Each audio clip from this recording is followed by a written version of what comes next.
Halo teman-teman, perkenalkan saya Rahel Ananda Sitorus dengan NIM C1J019113. Saya dari kelas R13 Akuntansi angkatan 2019 Fakultas Ekonomi dan Bisnis Universitas Jambi.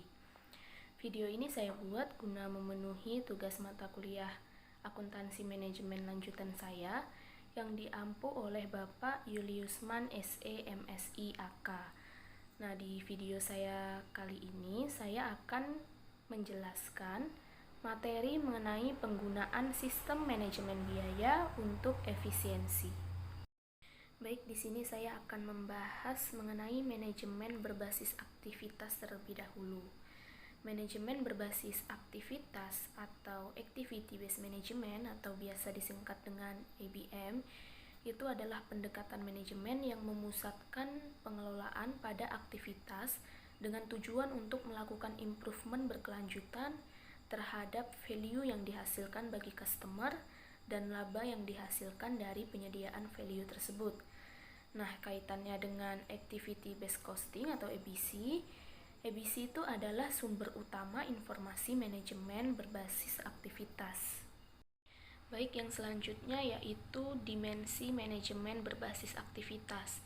Nah, dimensi manajemen berbasis aktivitas ini ada dua, yaitu cost dimension dan process dimension. Nah, cost dimension yaitu menyediakan informasi tentang sumber ekonomi, aktivitas, produk, serta konsumen. Sedangkan pada process dimension yaitu menyediakan informasi tentang mengapa suatu aktivitas dilaksanakan dan bagaimana pelaksanaannya. Selanjutnya, manfaat dari manajemen berbasis aktivitas atau ABM. Yang pertama yaitu meningkatkan customer value melalui pengurangan biaya. Lalu yang kedua, mengukur kinerja keuangan dan pengoperasian non-keuangan organisasi dan aktivitas-aktivitasnya. Lalu yang ketiga yaitu menentukan biaya-biaya dan profitabilitas yang benar untuk setiap tipe produk dan jasa. Yang keempat yaitu mengidentifikasikan aktivitas-aktivitas dan mengendalikannya. Yang kelima, mengelompokkan aktivitas-aktivitas bernilai tambah dan tidak bernilai tambah. Lalu yang keenam, mengefisienkan aktivitas bernilai tambah dan mengeliminasi aktivitas-aktivitas tidak bernilai tambah. Lalu yang ketujuh, menjamin bahwa pembuatan keputusan, perencanaan, dan pengendalian didasarkan pada isu-isu bisnis yang keluar dan tidak semata berdasar informasi keuangan. Dan yang terakhir, yang kedelapan, yaitu menilai penciptaan rangkaian nilai tambah atau value added chain untuk memenuhi kebutuhan dan kepuasan konsumen. Baik, selanjutnya yaitu biaya kualitas atau quality cost. Biaya kualitas adalah semua biaya yang muncul untuk bisa menangani suatu masalah kualitas barang. Umumnya biaya kualitas ini pun ditangani oleh manajemen kualitas lewat sistem informasi manufaktur. Nah, selanjutnya yaitu komponen biaya kualitas. Komponen biaya kualitas ada 4. Yang pertama yaitu biaya pencegahan.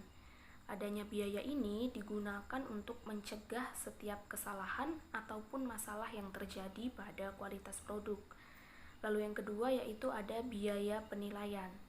Biaya ini termasuk dalam inspeksi bahan baku guna memeriksa ataupun menguji produk pada proses pembuatan barang jadi. Lalu yang ketiga yaitu ada biaya kegagalan internal.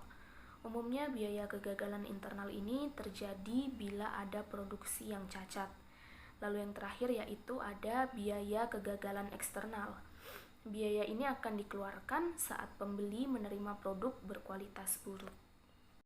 Baik, yang selanjutnya yaitu sistem just in time atau JIT.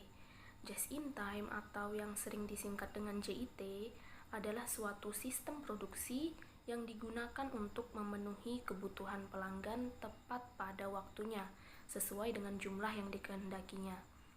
Tujuan dari sistem produksi just in time ini adalah untuk menghindari terjadinya kelebihan kuantitas atau jumlah dalam produksi, persediaan yang berlebihan, dan juga pemborosan dalam waktu penungguan.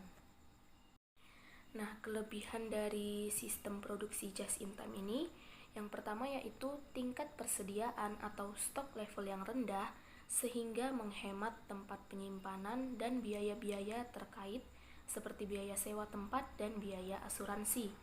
Lalu yang kedua yaitu bahan-bahan produksi hanya diperoleh saat diperlukan saja, sehingga hanya memerlukan modal kerja yang rendah. Lalu yang ketiga yaitu dengan tingkat persediaan yang rendah, kemungkinan terjadinya pemborosan akibat produk yang ketinggalan zaman lewat kadaluarsa dan rusak atau usang akan menjadi semakin rendah. Lalu yang keempat, menghindari penumpukan produk jadi yang tidak terjual akibat perubahan mendadak dalam permintaan. Lalu yang terakhir yaitu memerlukan penekanan pada kualitas bahan-bahan produksi yang dipasok oleh supplier sehingga dapat mengurangi waktu pemeriksaan dan pengerjaan ulang. Nah, di balik kelebihan sistem just in time tadi, terdapat juga kelemahan pada sistem just in time ini. Di antaranya yaitu yang pertama, sistem produksi just in time tidak memiliki toleransi terhadap kesalahan atau zero tolerance for mistakes, sehingga akan sangat sulit untuk melakukan perbaikan atau pengerjaan ulang pada bahan-bahan produksi ataupun produk jadi yang mengalami kecacatan. Lalu yang kedua yaitu ketergantungan yang sangat tinggi terhadap pemasok baik dalam kualitas maupun ketepatan pengiriman yang pada umumnya di luar lingkup perusahaan manufacturing yang bersangkutan. Keterlambatan pengiriman oleh satu pemasok akan mengakibatkan terhambatnya semua jadwal produksi yang telah direncanakan. Lalu yang ketiga yaitu biaya transaksi akan relatif tinggi akibat frekuensi transaksi yang tinggi. Dan yang terakhir yaitu perusahaan manufacturing yang bersangkutan akan sulit untuk memenuhi permintaan yang mendadak tinggi karena pada kenyataannya tidak ada produk jadi yang lebih. Nah, selanjutnya lean manufacturing. Lean manufacturing adalah strategi, metode atau budaya yang dirancang untuk mencapai siklus produksi manufaktur sesingkat mungkin. Hal tersebut salah satunya dicapai dengan mengurangi persediaan yang berpotensi terbuang atau tidak terpakai. Sedangkan lean accounting adalah konsep yang dirancang untuk lebih mencerminkan kinerja keuangan perusahaan yang telah menerapkan proses lean manufacturing. Proses lean accounting dapat mencakup pengorganisasian biaya dengan teknik value stream, mengubah teknik penilaian persediaan, dan memodifikasi laporan keuangan untuk memasukkan informasi non-keuangan. Nah, baiklah, itu tadi penjelasan materi mengenai penggunaan sistem manajemen biaya untuk efisiensi. Semoga bisa dipahami, dan apabila terdapat salah-salah kata ataupun penyampaian yang kurang berkenan, mohon dimaafkan. Semoga video ini dapat bermanfaat untuk kita semua. Sekian dan terima kasih.